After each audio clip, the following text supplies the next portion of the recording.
New Zealand appears set to enact new gun laws in the coming days as police say a gunman who killed 50 people at 2 mosques there acted alone, but might have had support. Now the White House is dismissing attempts to link President Trump's political rhetoric to the terror attack. I don't think it's fair to cast this person as a supporter of Donald Trump any more than it is to look at his his eco-terrorist passages in that manifesto and align him with Nancy Pelosi or Ms. Ocasio-Cortez. This was a disturbed individual, an evil person. Chief White House correspondent John Roberts joins us live from the North Lawn with more. John. John, good morning to you. The president's critics in politics and the media drawing connections between the New Zealand killer's ideology and President Trump. The president lashing out at those critics on Twitter in just the last 90 minutes, saying, quote, "The fake news media is working overtime to blame me for the horrible attack in New Zealand. They will have to work very hard to prove that one. So ridiculous." The killer did mention President Trump in a hate-filled screed that he posted online, hailing the president as, quote, "a symbol of renewed white identity and common purpose." Kellyanne Conway had this to say about that this morning. He put out a 70-page manifesto, and I guess everybody scoured it, searched for Donald Trump's name, and there it is one time. But he also said he aligns closely with the ideology of China.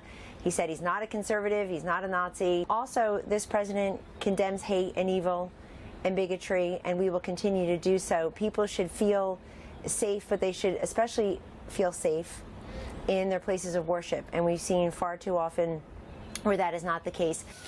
The White House also reminding this morning that the president has repeatedly said that he is not anti-immigrant, he is anti-illegal immigration, and that those are two very different things. Here's Mick Mulvaney from yesterday morning.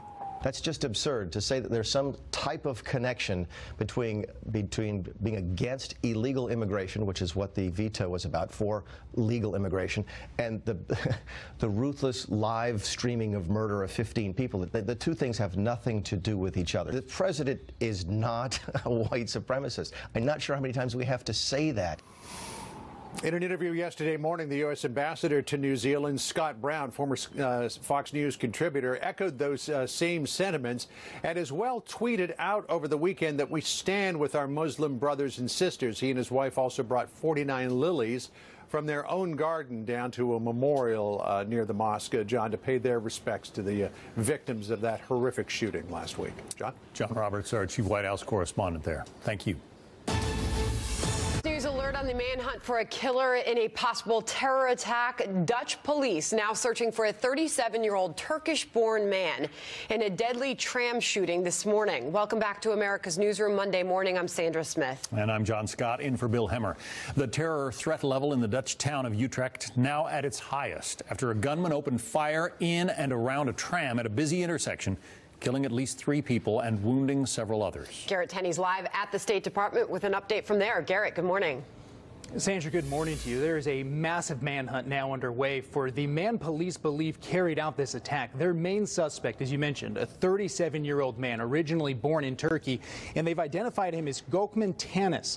Police released this image of him, and they're warning folks not to approach him and to call it in immediately if they see him.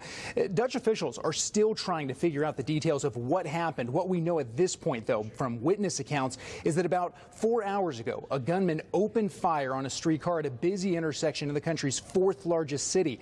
At least 9 people were wounded in the attack, and so far 3 have died. Utrecht's mayor said that terrorism is currently the most likely motive, and officials have raised the terror alert for the area to the maximum level.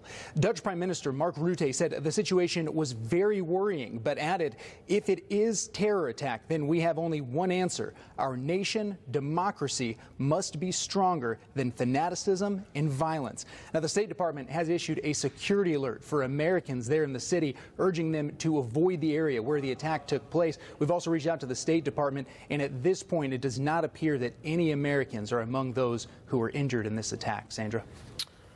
All right, Garrett Tenney with a live update from the State Department on that this morning. We'll continue to follow it. Garrett, thank you.